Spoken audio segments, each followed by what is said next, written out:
Onamning duosi meni o'zgartirdi. Ikkinchi qism.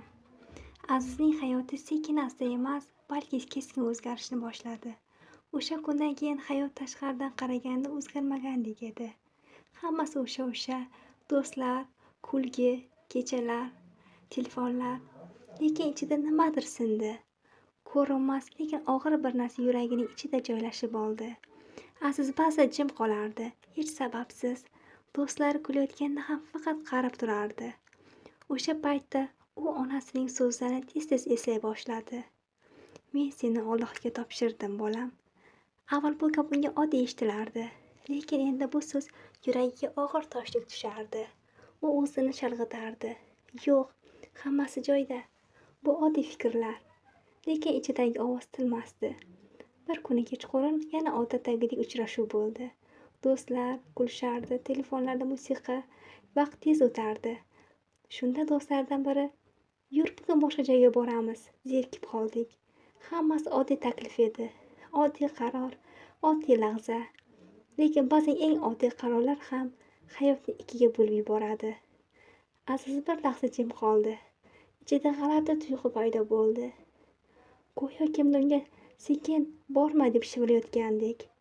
U atrofiga qaradi. Do'stlar kutyapti, kulgi davom etyapti. U esa kulib yubordi. Mayli, ketdik.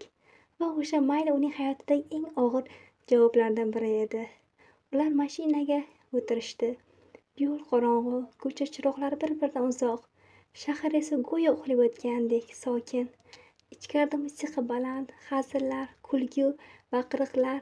Lekin Azizning ichida sokinlik emas, bezovtalik bor edi. Tushuntirib bo'lmaydigan og'ir bir his. U derazadan tashqariga qarardi va ichida o'ylardi. Nega bugun men o'zimni yaxshi his qilmayapman? Birdan mashina qattiq silkinib ketdi. Tormoz ovozi, shina qichqirig'i, metallning qattiq zarbasi, hammasi bir necha soniya ichida sodir bo'ldi. Keyin sukunat, go'yo vaqt to'xtab qolgandek. Aziz ko'zini ochdi. Quloqlarida hali ham shovqin bor edi. Yuragi esa juda tez urardi. U boshini asta ko'tardi va yoniga qaradi. Do'stlar qo'rquv ichida kimdir nafas ololmayotgandek. Nima bo'ldi, tinchmisizlar?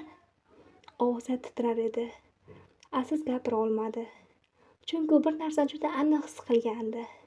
U bugun o'lishi mumkin edi. Shu payt uning ko'ziga onasi keldi.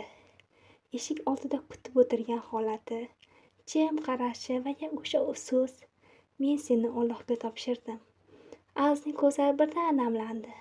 Ichida qo'rquv emas, bu safar pushaymonlik uyg'ondi. Agar hozir hammasi tugaganda-chi, onam nima qilardi? Men nima qildirardim? Tashqarida odamlar yig'ila boshladi. Kimdir yordam chaqirdi, kimdir yaxshiyam tezlik katta emas dedi. Lekin Aziz uchun bu gaplarning hech biri muhim emas dedi. U faqat ichida takrorlardi. Bu tasodif emas, bu ogohlantirish edi. O'sha kecha u birinchi marta jim bo'ldi. Na kuldi, na hazil qildi, na telefoniga qaradi. Faqat o'yladi. Uyga qaytish yo'li juda uzun tuyuldi. Eshik ochildi. Sokin uy, yumshoq chiroq va kutib o'tirgan ona. "Keldingmi, bolam?" Oddiy savol edi. Lekin Aziz bu safar javob bera olmadi. Chunki u onasiga qarayotganida uni birinchi marta oddiy ona sifatida emas, balki butunlay boshqacha ko'rdi. Ko'zlarida mehr, lekin ichida tinimsiz xavotir. "Aziz, sekin" dedi. Ona, lekin gap tugamadi. Tomog'iga nimadir tiqilgandek edi. Onasi yaqinlashdi. "Nima bo'ldi, bolam?" Va shu lahzada Aziz birinchi marta o'zini ushlab tura olmadi. U jim yig'lab yubordi. Hech narsa demasdan, hech izoh bermasdan faqat yig'lardi. Bu yig'i qo'rquv emas, bu yo'qolib ketgan o'zini qayta topayotgan insonning yig'isi edi. O'sha kecha hamma narsa tashqaridan o'zgarmagandek ko'rindi. Lekin ichkarida Azizning hayoti boshqa yo'lga bo'lib ketgan edi. Aziz avvalgidek bo'la olmadi. Tashqaridan qaraganda hammasi yaxshi edi. U yana kulardi, yana do'stlari bilan gaplashardi, yana telefon qo'lida edi. Lekin ichidagi sokinlik endi boshqacha. Bu sokinlik bo'shliq emas edi. Bu sokinlik uyg'ongan ong. U endi har bir harakatni his qila boshlagan edi. Har bir qaror, har bir qadam unga og'irlik tuyulardi. Do'stlari esa hech narsani sezmagandek. "Hey Aziz, kecha zo'r bo'ldi-ya. Yana chiqamizmi bugun?" Aziz jilmaydi. Lekin bu jilmayishning ichida avvalgidek yengillik yo'q edi.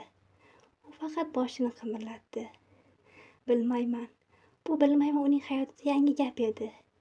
O'sha kundan boshlab Aziz ko'proq yolg'iz qoladigan bo'ldi. Telefonini uzoq ushlardi, lekin ochmasdi. Musiqa qo'yardi, lekin eshitmasdi. Kechalari esa uyqu kelmasdi. Ko'zlarini yumsa ham o'sha voqea qayta-qayta ko'z oldiga kelardi. Tormoz ovozi, sukunat va o'sha bir soniya ichida yo'q bo'lishi ehtimoli. U o'sha lahzani esa tasodif deb atay olmasdi. Bir kuni u deraza oldida uzoq o'tirib qoldi. Shahar chiroqlari yoniq, odamlar yuribdi. Hamma o'z hayotida band, lekin Aziz bir savol bilan kurashardi. Men qayerga ketyapman o'zi? Bu savol oddiy emas. Bu savol uning ichidagi hamma narsani titrayotgan edi. Ertasi kuni do'stlarining chaqiruvi rad etdi. Bugun bormayman. Telefon narigi tarafda jim qoldi. Nima? Senmi shu Aziz? Ha, buni xohlamayman. Va u birinchi marta hech qanday bahonasiz yo'q dedi. Telefonni qo'yganida qo'llari biroz titradi. Chunki u tushundi, u bir narsani yo'qotmoqda. Yoki balki bir narsani topmoqda. O'sha kun Aziz onasining oldiga keldi. Ona odatdagidek ham choy damlab o'tirardi.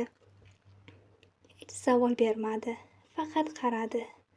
O'g'lim, charchadingmi? Aziz jim qoldi. So'ng sekin dedi. Ona, men o'zimni yo'qotayotgandek edim. Ona choyni qo'ydi. Sekin yaqinlashdi. Ba'zan Alloh insonni yo'qotish uchun emas, topish uchun ham to'xtatadi. Bu gap Azizning ichiga chuqur kirib bordi. U birinchi marta qarshilik qilmadi. Bahslashmadi, isbot qilmadi, faqat eshitdi. O'sha kecha Aziz uzoq o'yladi. U endi eski hayotini sog'inayotganini sezdi. Lekin yangi ichki ovoz ham bor edi. U tanlov qilishi kerak edi. Eski yo'l oson, lekin bo'shliq.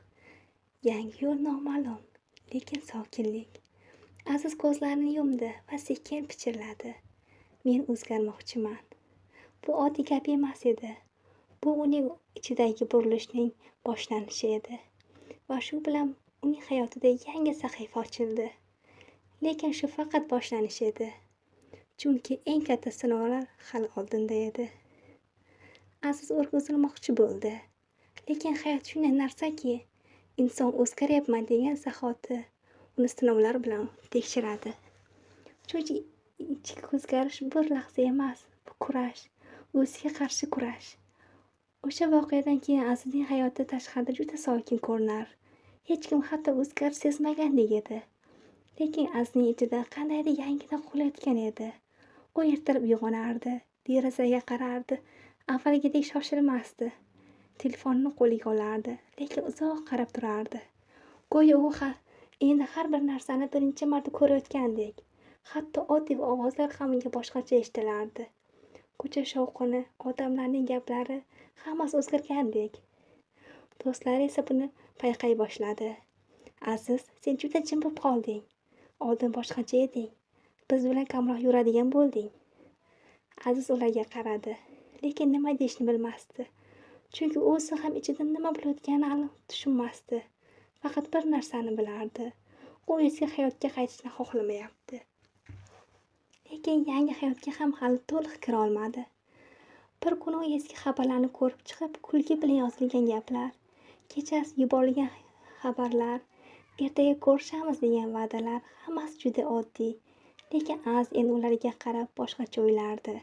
Men o'sha paytda kim edim? U telefon ekranini uzoq ushlab turdi. Keyin sekin yopdi. Go'yo u o'zining bir qismini ham yopib qo'ygandek. Lekin eski hayot osonlikcha qo'yib yubormaydi. Bir kuni do'stlari yana qo'ng'iroq qilishdi. Bugun katta yig'ilish bor. Hamma bo'ladi. Kelmasang bo'lmaydi. Aziz jim qoldi. Ichida ikkita ovoz yana urushardi. Biri tinch, borma, senga kerak emas. Ikkinchisi esa odat. Faqat bir marta, hech narsa bo'lmaydi. Aziz ko'zlarini yumdi. Yuragi og'irlashdi va oxiri mayli boraman. U gapni aytgan ichida g'alati bo'shliq paydo bo'ldi. Go'yo u o'ziga qarshi qaror qabul qilgandek. Kechqurunlar yana uchrashdi. Avvalgi kabi kulgi, hazillar, telefon, musiqa hammasi jonli edi. Lekin Aziz uchun bu sahna boshqacha ko'rinardi. U kulardi, lekin ichidan emas. U gaplashardi, lekin yuragi boshqa joyda. Keyin ular mashinaga o'tirishdi. Bu safar muhit yanada tez edi. Kimdir baland ovozda qo'shiq qo'ygan, kimdir hazil qilar, kimdir tezlik haqida gapirardi. Aziz esa derazadan tashqariga qarardi. Shahar chiroqlari yonida o'tardi. Har bir chiroq go'yo unga nimanidir eslatayotgandek. U ichida o'ylardi. Men qayerga qaytayman o'zi? Men o'zgardim dedim. Lekin nima uchun yana shu yerdaman? Bu savol uni ich-ichidan siqardi. Birdan mashina tezlashdi. Motor ovozi kuchaydi. Shinalar yo'lni kesib o'tdi. Ichkarida kulgi yanada balandlashdi. Lekin Azizning ichida sokinlik yo'q edi. Uning yuragi tez ura boshladi. Go'yo nimadir yaqinlashayotgandek. Shu payt telefon jiringladi. Aziz cho'chib qaradi. Ekranda onasi. U bir lahza qotib qoldi. Atrofdagi shovqin yo'qolgandek. Faqat telefon ovozi bor edi. Do'stlar baqirishdi. Olib tashla, keyin gaplashasan. Lekin Aziz qo'lini ko'tarmadi. U ekranga tikilib qoldi. Va ichida bir ovoz juda qattiq eshitildi. Javob ber. Azizning barmog'i sekin harakat qildi. Lekin shu lahzada mashina keskin burildi. Tormoz ovozi yana portladi.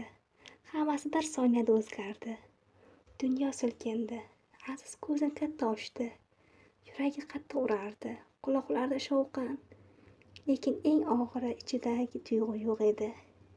Va u ichida faqat bitta gapni o'yladi. Men yana shu joydaman.